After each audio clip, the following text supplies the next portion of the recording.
Assalamualaikum warahmatullahi wabarakatuh. Saya Hardiansyah, peserta pelatihan dasar CPNS tahun 2022, gelombang 5, angkatan 15. Saya berada di kelompok 1 dan saya berasal dari instansi pemerintah Kabupaten Mamasa, Dinas Pertanian BPP Kecamatan Mamasa. Saat ini saya akan menyampaikan infografis dari salah satu nilai berakhlak CPNS, yaitu akuntabilitas.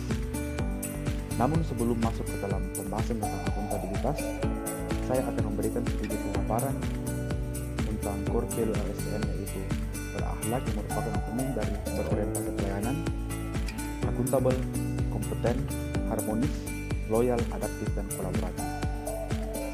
Yang pertama, saya akan memberikan sedikit pengertian tentang akuntabilitas.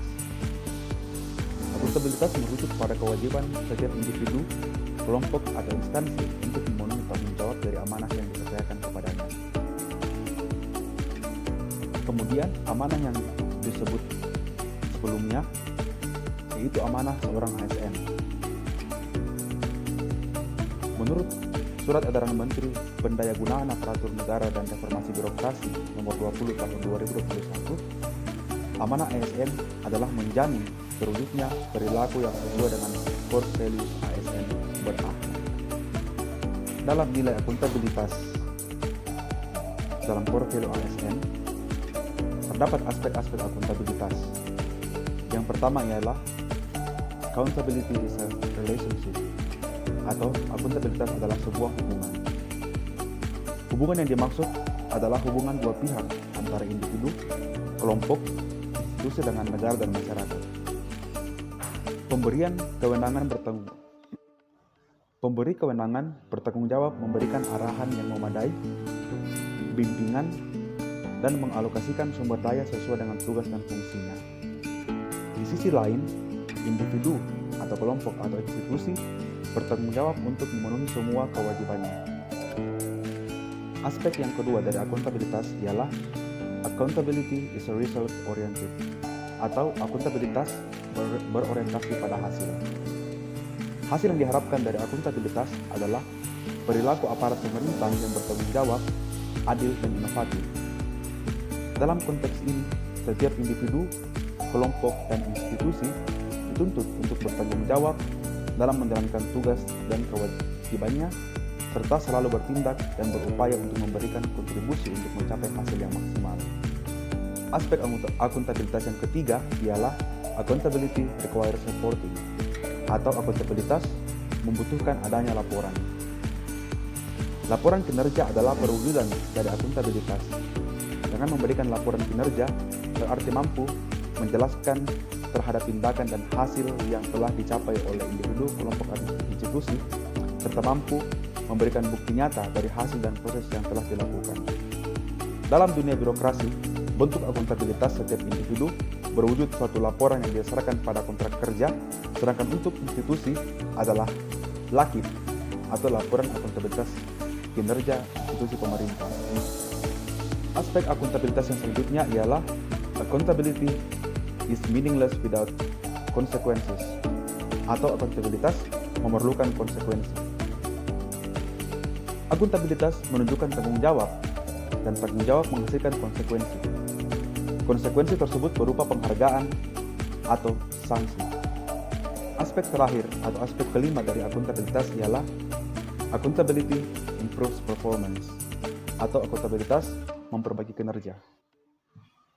Tujuan utama dari akuntabilitas adalah untuk memperbaiki kinerja ASN dalam memberikan pelayanan kepada masyarakat. Dalam pendekatan akuntabilitas yang bersifat proaktif, akuntabilitas dimaksud sebagai sebuah hubungan dan proses yang direncanakan untuk mencapai tujuan yang telah ditetapkan sejak awal, penempatan sumber daya yang tepat, dan evaluasi kinerja. Selanjutnya, terdapat prinsip pelayanan publik. Menurut Bovens, akuntabilitas publik memiliki 3 fungsi utama, yaitu untuk menyediakan kontrol demokrasi atau peran demokrasi. Yang kedua, untuk mencegah korupsi dan penyalahgunaan kekuasaan atau peran konstitusional. Dan yang ketiga ialah untuk meningkatkan efisiensi dan efektivitas atau peran pelajar. Akuntabilitas memiliki 5 tingkatan.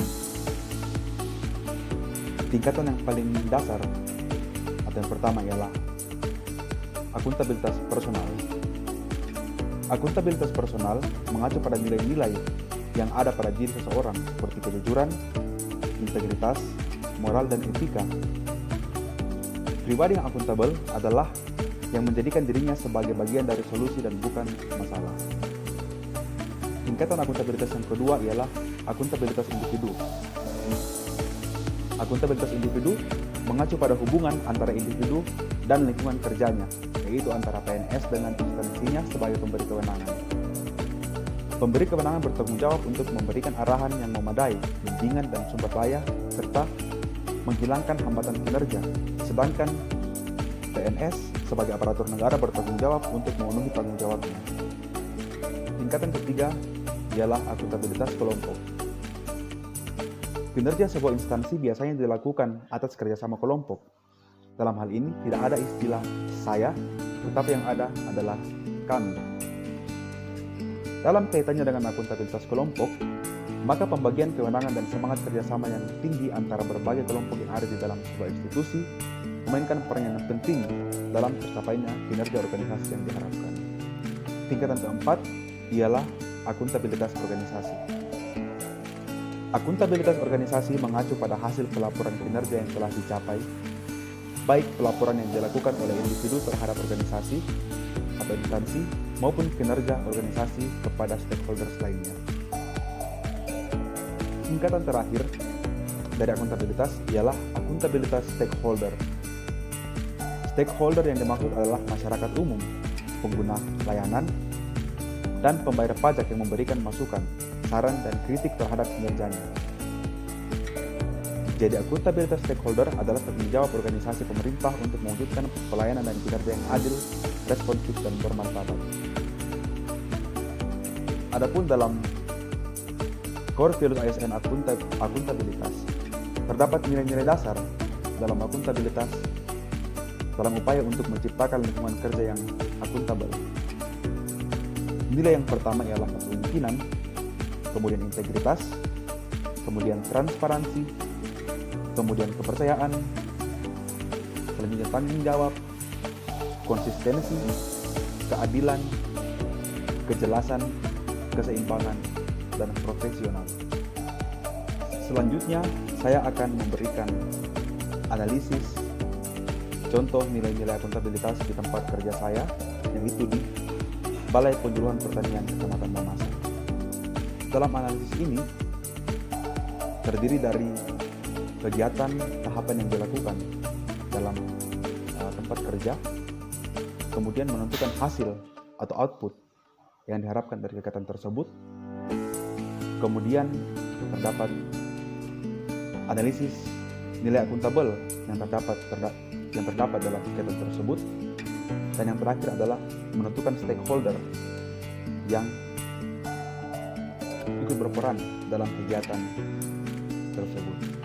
Kegiatan pertama yang dilakukan di tempat kerja saya ialah menghadiri pertemuan rutin penyuluh di kantor Balai Penyuluhan Pertanian. Hasil yang diharapkan ialah kita mengikuti aturan berupa jadwal rutin pertemuan penyuluh di tempat kerja yang telah ditentukan sebelumnya. Dalam kegiatan ini ditenggarai terdapat nilai kepemimpinan, dan stakeholders yang ikut di dalamnya ialah pimpinan Balai Penyuluhan Pertanian Kecamatan dan rekan-rekan penyuluh di Balai Penyuluhan Pertanian Kecamatan. Kegiatan yang kedua ialah pembuatan calon petani calon lahan atau CPCL. Dari kegiatan ini diharapkan kita dapat melaksanakan tugas berdasarkan pada prosedur dan aturan yang telah ditetapkan. Dalam kegiatan ini pun terdapat nilai akuntabel yaitu integritas, di mana stakeholders yang mengambil bagian di dalamnya ialah kelompok tani binaan. yang terdapat di wilayah penugasan. Kegiatan ketiga ialah pemberian informasi kepada petani terkait bantuan pertanian. Dari kegiatan ini diharapkan memberikan output keterbukaan informasi kepada masyarakat yang di dalamnya terdapat nilai akuntabel yaitu transparansi, dan stakeholders yang terkait di dalamnya ialah Dinas Pertanian Kabupaten dan masyarakat wilayah penugasan. Kegiatan yang keempat ialah memberikan laporan utama hasil kunjungan lapangan setiap bulan. Dari kegiatan ini, kita mengharapkan sebuah output yaitu mendapatkan data sesuai yang tinggi, sesuai dengan kondisi yang terjadi di lapangan. Dengan hal itu, kita dapat mendapatkan nilai kepercayaan pada nilai akuntabel, di mana stakeholdersnya ialah masyarakat di wilayah penugasan, BPP Kecamatan, dan Dinas Pertanian. Yang kelima ialah memberikan penyuluhan kepada petani dan membagi informasi terbaru seputar pertanian. Di mana dari kegiatan ini, kita mengharapkan output kita melaksanakan tugas dan fungsi penyuluhan. Di mana dalam kegiatan ini terdapat nilai akuntabel yang bertanggung jawab dan stakeholder yang terkait di dalam adalah petani di wilayah penugasan. Yang keenam ialah kegiatan pengisian dan pelaporan mengenai kegiatan penyuluhan setiap bulan. Dari kegiatan ini, kita mengharapkan output memperoleh data pertanian wilayah penugasan secara berkala, di mana jika kita mendapatkan data secara berkala, terdapat nilai konsistensi dari poin akuntabel, di mana dalam kegiatan ini juga stakeholder yang terkait di dalamnya ialah para desa dan masyarakat di wilayah penugasan. Kegiatan ketujuh ialah memberikan informasi secara menyeluruh kepada masyarakat terkait pembentukan kelompok tani. Hasil yang diharapkan ialah masyarakat mendapatkan peluang yang sama untuk membentuk kelompok tani, di mana tidak ada masyarakat yang tidak mendapatkan informasi sehingga semuanya merasakan keadilan yang merupakan salah satu nilai dari akuntabel. Stakeholders dalam kegiatan ini ialah kepala desa dan masyarakat lokasi penugasan. Kegiatan yang kesembilan ialah mengikuti pelatihan rutin di Balai Penyuluhan Pertanian Kecamatan. Dalam kegiatan ini, kita mengharapkan output yaitu memperoleh pengetahuan dan keterampilan terkait bidang pertanian dan program penyuluhan, di mana hal ini terkait dengan nilai keseimbangan dalam nilai akuntabel. Stakeholders dari kegiatan ini ialah pimpinan Balai Penyuluhan Pertanian dan rekan-rekan penyuluh. Selanjutnya kegiatan terakhir ialah memberikan penyuluhan yang terorganisir dan teratur kepada petani, di mana hasil yang diharapkan ialah kita melaksanakan tugas sesuai dengan keahlian yang kita miliki, tidak memberikan penyuluhan secara random kepada petani, namun secara tersusun dengan baik. Sehingga dalam kegiatan ini terdapat poin profesional dari nilai akuntabel. Kemudian stakeholder dalam kegiatan ini ialah petani di wilayah penugasan. Sekian penjelasan singkat saya tentang infografis akuntabilitas dan analisis akuntabilitas di tempat saya bekerja, yaitu di BPP Kecamatan Mamasa. Semoga apa yang saya sampaikan saat ini dapat berguna untuk kita semua dan dapat berguna pula untuk meningkatkan akuntabilitas dan kinerja aparatur sipil negara. Terima kasih. Wassalamualaikum warahmatullahi wabarakatuh.